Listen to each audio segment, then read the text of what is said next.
feeling like a shark in a shrimp tank. Big fish, small pond in the shrimp tank. Hey everybody, welcome to the post-show wrap-up of the Shrimp Tank. As always, you can catch a replay of the entire broadcast that we did today at shrimptankpodcast.com, and make sure that you download us at Apple Podcasts, Google Play, Stitcher, SoundCloud, Spotify, anywhere around the internet. This is your opportunity to sort of get your MBA in entrepreneurship. Why spend $100,000 a year when you can listen to 100 podcasts on the Shrimp Tank and I think learn as much as you can in school? Of course, I'm joined by Lee Heisman, my co-host, and our guest today, Sean Shannon, who is Vice President and the Market Manager for Atlanta here for Cumulus Radio.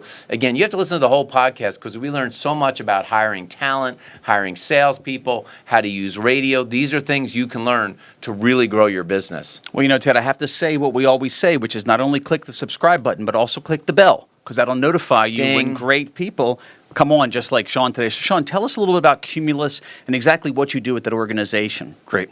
I work for Cumulus Media. We own roughly 400 radio stations in 89 markets across the country. I run our Atlanta cluster, which is New Country 101.5, Rock 100.5, Q99.7, OG 97.9, and 99X. And as the Vice President Market Manager, I oversee the entire operation from sales to programming to engineering and business. Really what my job is training our salespeople on how to create great marketing programs that connect our advertisers to these great audiences that our personalities and our music and our entertainment create. You know, Sean, I use radio here in Atlanta the last 13 years to build my business, and I've always been so impressed by how well Cumulus and what you've led in there in terms of hiring salespeople. And we probably have a lot of people that are watching the broadcast today that are saying, if I hire a salesperson and I'm trying to develop a compensation plan, how do you know how to find the right salespeople and know that they're going to not only be good for Cumulus, but be able to sell and stick over the long term? Well, that's a great question. We've gone from a business that's, historically been, there's this great analogy from an HBR article about Vikings and farmers, that the Vikings would recruit their warriors with the promise of a piece of land to farm that they had conquered. And so, we were historically, because of the fact that we were one of 4 or 5 places that you'd reach lots of audience, we had a lot of advertisers to farm. And we're now in a place where, there are not many people that woke up this morning saying, I want to buy some radio. And so we've got to be hunters. And so that hunter mentality is entirely different than the farmer mentality. And what I'm looking for from salespeople is I need people that have courage to pick up the phone and call people that they don't know, have the courage to give advice to those advertisers that those advertisers may or may not want to hear. Have a conviction about what works in that industry, how consumers go about purchasing products in that industry. So there's that whole thing of courage. They have to have curiosity. They have to be people that want to figure out problems, want to understand how things work, just naturally have to figure out, how does this business make money? How do consumers go about making the decision to make a purchase in there? And then I'm looking for somebody that has the base, broad intellect to be able to synthesize all of that into a program that's going to go back and create results for the advertiser. I like that. I do too. And I learned a lot on the program. What we also talked about was creating your own funnel. Can you elaborate on that?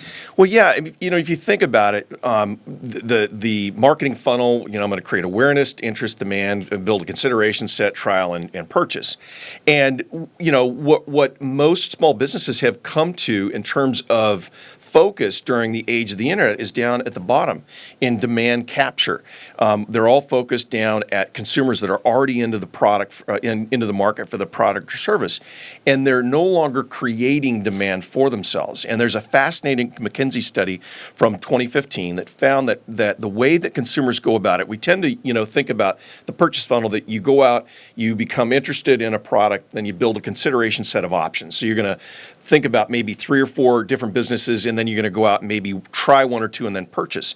Well, what the McKinsey study found was that people begin with 2 or 3 brands in their mind. They then go and research on the internet, it becomes a set of 7 or 8 options, which then narrow back down to the 1 or 2 and finally the 1. Well, the businesses that are in the initial consideration set have a 3 times better chance of closing the deal with the consumer than those that are added during the research phase. So it gets after the whole idea of, listen, if you're not out there creating demand, not out there creating top-of-mind awareness, you're probably putting yourself at a disadvantage to the businesses in your industry that are.